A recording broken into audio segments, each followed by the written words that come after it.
Bonjour à tous, je vous montre de suite de quoi il en retourne. Un très beau livre, je suis tombée dessus tout à fait par hasard. Ah là là là là, je me suis dit ça va être pour nous ça. Alors, la sagesse, abécédaire de la sagesse. Je vous lirai régulièrement des petits instants de ce très beau livre. Nous croyons, alors, ce livre est de Christophe André, Alexandre Jolien, Mathieu Ricard. Alors, nous croyons au pouvoir réconfortant de la sagesse. Elle a la capacité de nous aider à moins souffrir et à moins faire souffrir. Un moine, un philosophe, un psychiatre. Ils sont amis et ensemble, ils ont écrit 2 livres pour nous aider à vivre mieux. 3 amis en quête de sagesse et à nous la liberté. L'idée de cet abécédaire est d'en extraire la substantifique moelle sous forme de petits textes très accessibles depuis A comme acceptation jusqu'à Z comme zen. De nouveaux thèmes ont été ajoutés, vulnérabilité, solidarité, résilience, etc., comme autant de repères pour cheminer en ces temps incertains. Chacun des auteurs a choisi les mots qui lui sont chers pour confier sa vision, son expérience, les efforts à entreprendre pour être plus cohérent, plus à l'écoute, plus altruiste, plus heureux. Christophe André est médecin psychiatre. Il est l'auteur notamment de Imparfait, libre et heureux, méditer jour après jour, le temps de méditer. Alexandre Jolien est philosophe, il vit en Suisse, il est l'auteur entre autres de L'éloge de la faiblesse, Petit traité de l'abandon, Vivre sans pourquoi.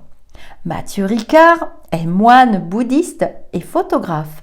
Il se consacre à ses projets humanitaires et à des livres L'art de la méditation, Plaidoyer pour l'altruisme, Plaidoyer pour les animaux. Alors, je quittais plus le magasin quand je suis tombée sur ce livre et là, bah voilà quoi, c'est pour nous. Donc je vous rappelle que c'est votre chaîne, prenez-en soin, elle est à vous, elle est à nous, c'est un bel outil je trouve de partage. Et si vous voulez recevoir des notifications, je le dis à chaque fois, je sais c'est redondant, il faut vous créer un petit compte YouTube et vous abonner à la chaîne. Alors vous créez un compte YouTube avec un mail valide et quand je poste une vidéo ou une autre chaîne à laquelle vous serez abonné poste une petite vidéo, vous recevez une notification. C'est aussi simple que ça. Je ne vais pas aller vous chercher. J'ai eu beaucoup de « Oh Lisa, je n'ai pas vu, vous aviez mis des vidéos, il faut que je rattrape tout ça. » Bah en même temps, oui, j'aime bien faire des vidéos. J'aime bien partager avec vous. La superposition de toutes les couleurs de l'arc-en-ciel engendre une lumière blanche. De même, si l'on crée une cohérence entre la compassion, la maîtrise de l'esprit, la liberté intérieure, le discernement et la joie de vivre, les couleurs variées de ces qualités forment la lumière blanche de la sagesse. La sagesse n'est pas la simple addition de ces qualités, mais ce qui en émerge. Mathieu Ricard. Avant-propos. Nos 2 précédents livres, 3 amis en quête de sagesse et À nous la liberté, rassemblent près de 1000 pages pour tenter d'apporter quelques réponses aux questions que nous nous posons sur la conduite de l'existence. Quel but mérite d'être poursuivi? Comment apaiser le mal-être? Comment nous libérer de nos entraves? Pouvons-nous être authentiquement heureux? Comment aider autrui? L'idée de l'abécédaire que vous tenez entre vos mains est d'extraire la substantifique moelle de ces fructueux échanges en la présentant sous forme de petits textes concis et accessibles, classés par ordre alphabétique.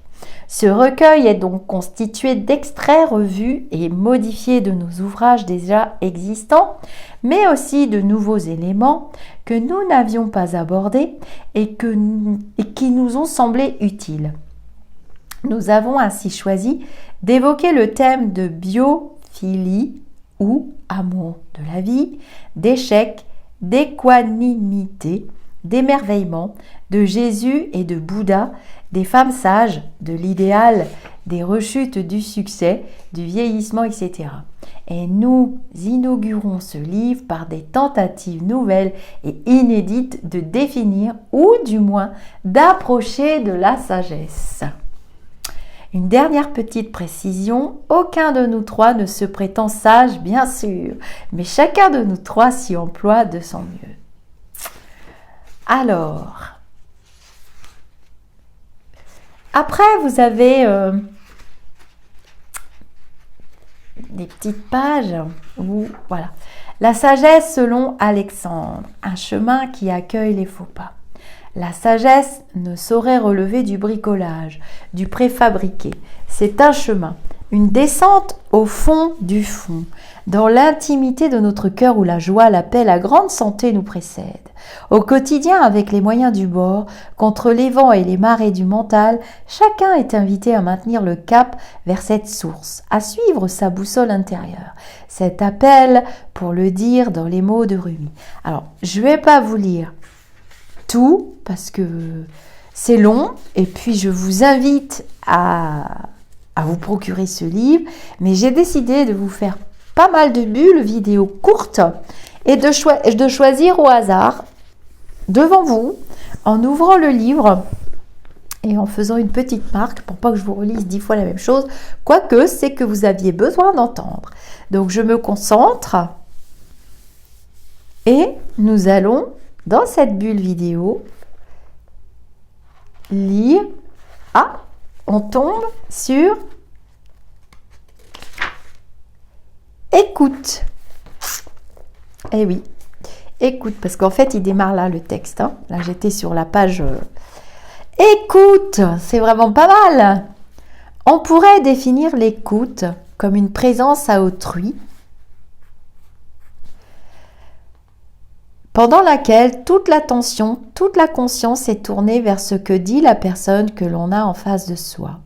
C'est une attitude complexe où l'on donne et où l'on reçoit, une démarche d'humilité où l'on fait passer autrui avant soi-même. Les grands narcissiques écoutent mal et dans les moments où nous sommes anxieux, euphoriques ou habités par trop de préoccupations centrées sur nous-mêmes, nous ne sommes pas capables d'une écoute de qualité, même si nous faisions parfois semblant. Dans l'écoute, on trouve 3 mécanismes fondamentaux: le respect de la parole d'autrui, le lâcher-prise et la capacité à se laisser toucher. Respecter la parole, c'est d'abord ne pas juger ce que nous dit l'autre pendant que nous l'écoutons. Et c'est très difficile. Automatiquement, nous avons tendance à porter un jugement. Nous apprécions, n'apprécions pas. Nous sommes d'accord, pas d'accord. Nous trouvons que c'est juste ou faux, brillant ou idiot. Difficile d'empêcher ce jugement de parvenir à notre esprit. Mais chaque fois qu'on le remarque, on peut le noter et s'en détacher pour revenir de son mieux à une véritable écoute. L'autre mouvement dans l'écoute, le lâcher-prise, ce sont mes patients qui me l'ont appris. Les grands timides et les grands anxieux ont tellement peur de ne pas être à la hauteur de leur interlocuteur qu'ils écoutent mal parce qu'ils préparent ce qu'ils vont pouvoir répondre. Dans la véritable écoute, on ne doit pas préparer sa réponse, mais seulement écouter en lâchant prise. On a parfois le sentiment que c'est une position un peu casse-gueule, mais notre réponse sera d'autant plus profonde et adaptée qu'on aura totalement abandonné l'idée de la préparer. Ce lâcher-prise est aussi la condition d'une écoute sincère et véritable où l'on est prêt à se laisser toucher, émouvoir, sans jugement, sans contrôle, sans désir de maîtriser, sans aucune intention finalement. Mon tempérament introverti a toujours fait que sans effort ni mérite, j'aime mieux écouter que parler. Pour autant, j'ai vu à quel point, avec le temps et avec le travail, j'ai pu améliorer ma capacité d'écoute, notamment par la pratique de la méditation qui m'a appris à être là sans préparer les réponses, à totalement lâcher prise et à me rendre entièrement perméable et ouvert aux propos d'autrui. Dans le métier de soignant, ce n'est pas toujours évident. Les études montrent qu'en moyenne, les médecins interrompent leurs patients au bout de 20 ou 30 secondes. Ils ont tendance à chercher les symptômes, à vite trouver les réponses à leurs questions et à prendre le pouvoir dans l'échange. Plusieurs de mes collègues, des vieux médecins généralistes très expérimentés, me disent que presque toutes les erreurs commises dans la prise en charge des patients sont des erreurs d'écoute. On ne les a pas laissés suffisamment parler, on ne leur a pas posé assez de questions, on les a amenés trop tôt là où l'on croyait qu'il fallait aller.